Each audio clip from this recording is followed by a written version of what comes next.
It wasn't the dry heat of Tatooine that irritated Anakin Skywalker when he landed in the desert after so many years away, but rather the weight of uncertainty and fear. When he learned that his mother had disappeared, a dark foreboding gripped his chest, and then, trembling that his visions had become real, he set out in search of the Tusken Raiders. In a burst of desperation and rage, he set off alone on his speeder, cutting through the dunes like a bolt of fury, until he found the camp hidden among canyons and dusty rocks. There, among torn leather tents and dry bones, he found her, bound, wounded, weak. She barely had the strength to smile before she died in his arms. Anakin did not scream. His breathing was heavy, his body trembled with rage, and the force around him seemed distorted, wild, out of control. He stood up with tears in his eyes and activated his lightsaber with the intention of cutting them all down. But just as he was about to strike the first blow against a defenseless Tusken, the light shattered before his eyes. A presence imposed itself, calm, firm, serene. The silhouette of Qui-Gon Jinn appeared shrouded in light, his gaze sad and grave. "This is not how your mother should be avenged, Anakin. Justice is not born of hatred. You must be much more than this, or you will only drown in chaos and despair. To do so would be only the first step in a life of despair and pain," said the Master. His voice penetrated deeply, breaking the surge of rage that was about to explode. The young Jedi recognized him immediately and fell to his knees. They talked, and Qui-Gon was glad to see that Anakin understood that he could not exterminate the entire camp. Seized by another decision, Anakin gathered his anger and, with Jedi discipline, set out on a hunt, not to kill, but to capture. One by one, the Tusken Raiders were subdued. Those who resisted violently were overpowered with the minimum force necessary. Within a few hours, the entire camp was under control. Anakin used materials from the camp to build makeshift cells, keeping the prisoners under surveillance. But there was no formal justice on Tatooine. The Hutts cared little about crimes between natives and colonists, so he returned to meditation, calling once more for Qui-Gon. The Force Ghost reappeared that night, under the moonlit sky. Qui-Gon recommended patience, observation, and compassion. He said that this was not just a test, but an opportunity. Anakin stayed. Days turned into weeks. He distanced himself from Naboo, from Padme, from the Jedi Council. There, among mud huts and uncomfortable silences, he came to understand that he had fallen into something bigger than revenge. The Tusken were also slaves to a cycle. The desert took, survival hardened. And so he took on the role of jailer, waiting for answers that did not come. Necessity spoke louder than discipline. The prisoners needed water because the reserves had run out, and he could not get help from afar. The children were crying, the tents were beginning to collapse. Anakin, without support, began to free some of them, under surveillance, to help him maintain order. He didn't trust them, but he couldn't let them die either. Amidst glances of hatred and heavy silences, a precarious balance was formed.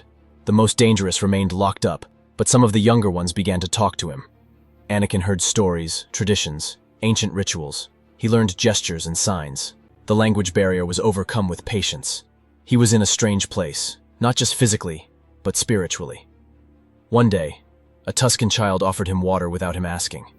Another day, an old man invited him to watch an initiation rite. Anakin accepted. Sitting silently by the fire, watching masks being passed from father to son, he realized that this was not savagery, it was culture. Most interestingly, he realized at that moment that his hatred for them no longer existed. Over time, other nearby clans approached, curious about the change in these once feared people. Initially, there were battles, but Anakin always won and thus became a symbol of power and leadership.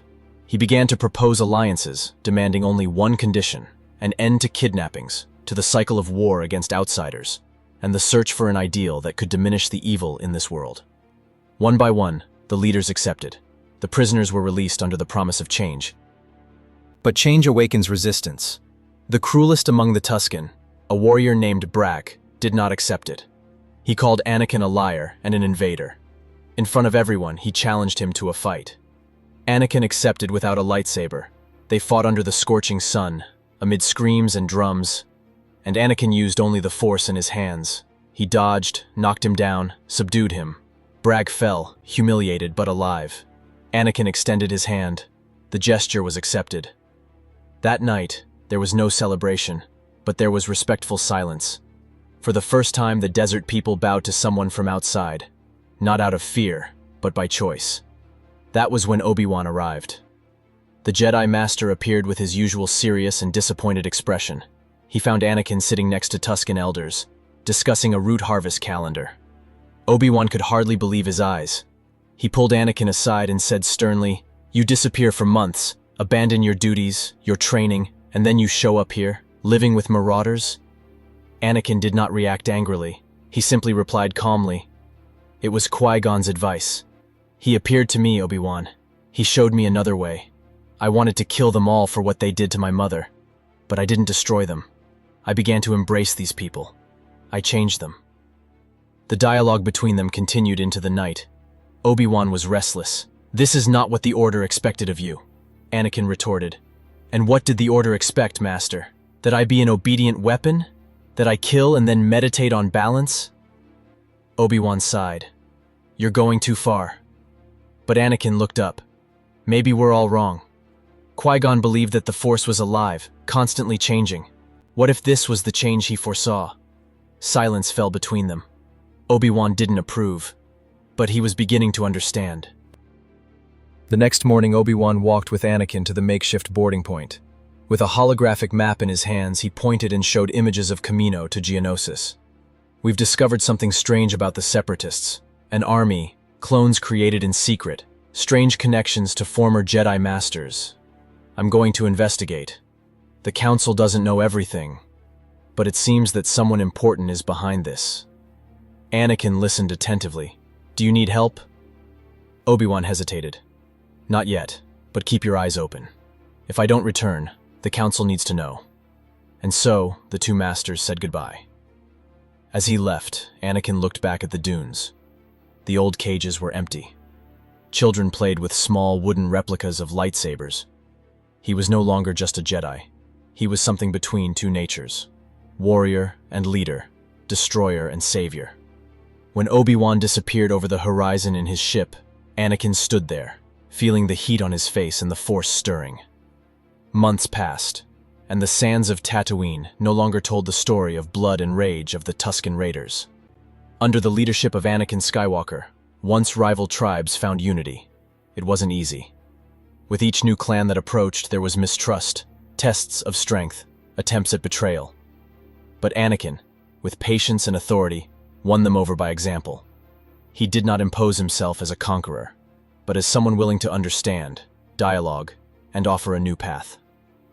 In a short time, a tribal council led by him was formed, where each clan had a voice. A new kind of order emerged in the shadows of the desert. He taught them how to have discipline and how to organize themselves in society and in battle. This union yielded results that no Jedi or senator would have expected from a people once considered barbaric. Irrigation channels were dug, trade routes opened with the free cities, and children were taught in tent schools created by Tusken women and supervised by Anakin. For the first time, the desert tribes began to trade instead of plundering. Meanwhile, Obi-Wan continued his mission on Geonosis. Alongside R2, he infiltrated the planet until he found Dooku and the secrets of the Separatists. He discovered the droid factories and the agreement with the Federation. But before he could escape, he was ambushed. R2 tried to protect him, but Dooku fired a bolt that threw him against a stone wall. Obi-Wan was also captured and heard Dooku's entire speech. The Count planned to use him as a martyr and start a major uprising. But, even with great difficulty, the little droid got up and managed to transmit a partial message. Obi-Wan was captured. The Council was alarmed, but unsure of what to do. Mace Windu asked for patience. Yoda ordered silence. But Anakin found out from Padme, and he was furious. Padme sought him out on Tatooine. She told him everything she knew about Obi-Wan's disappearance. Anakin, already immersed in his new role, shared with her what he had built. He showed her the people who had united, but of course, Anakin was worried about his master. He wanted to help.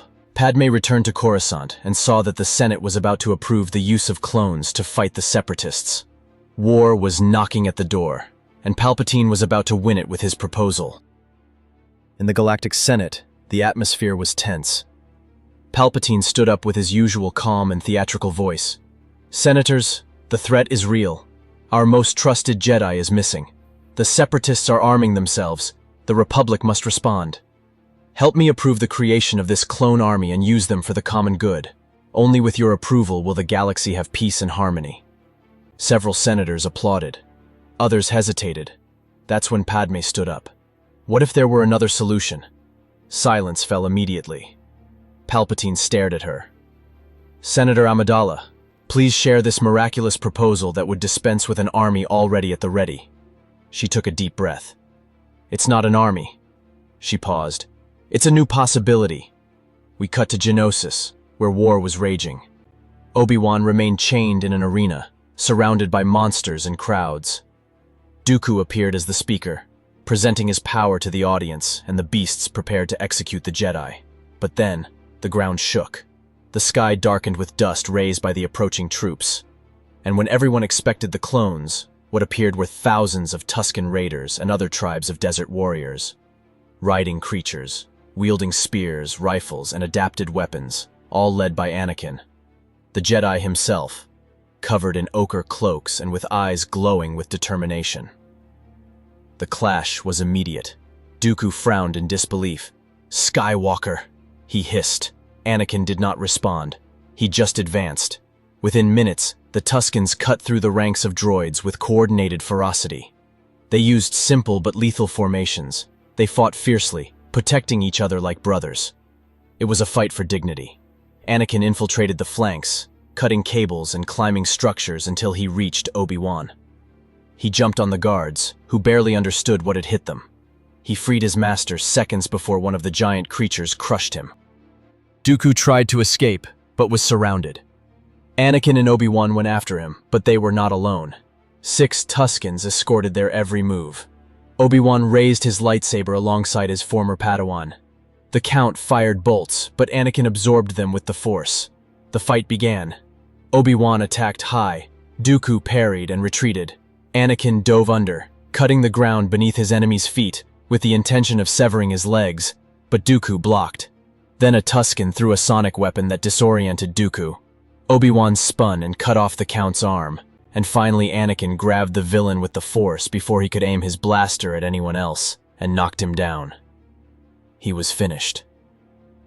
Dooku was arrested and placed under direct guard. The battlefield was now under control. The Tusken victorious celebrated with shouts. They respected the sacrifice and understood the value of victory in this new world they were experiencing. Anakin walked among them, covered in dust, but at peace. He looked at Obi-Wan, who was still trying to understand. They are not monsters. They are proof that any culture can change, if there is someone who believes. Obi-Wan, his gaze lost, just nodded. The Jedi he knew seemed to have disappeared. In his place was a new kind of warrior. What Anakin did on Tatooine became legendary. The Tuskens never kidnapped travelers again. Tribes began to adopt shared forms of justice. The galaxy watched in amazement. The desert people, once a symbol of terror, now became an example of redemption. Anakin, torn between two worlds, came to be called the Sand Peacemaker. He didn't know if that title defined him, but he knew that the Force had brought him there for a reason. And deep down, he felt that this was only the beginning. Because peace always requires vigilance. And he was ready.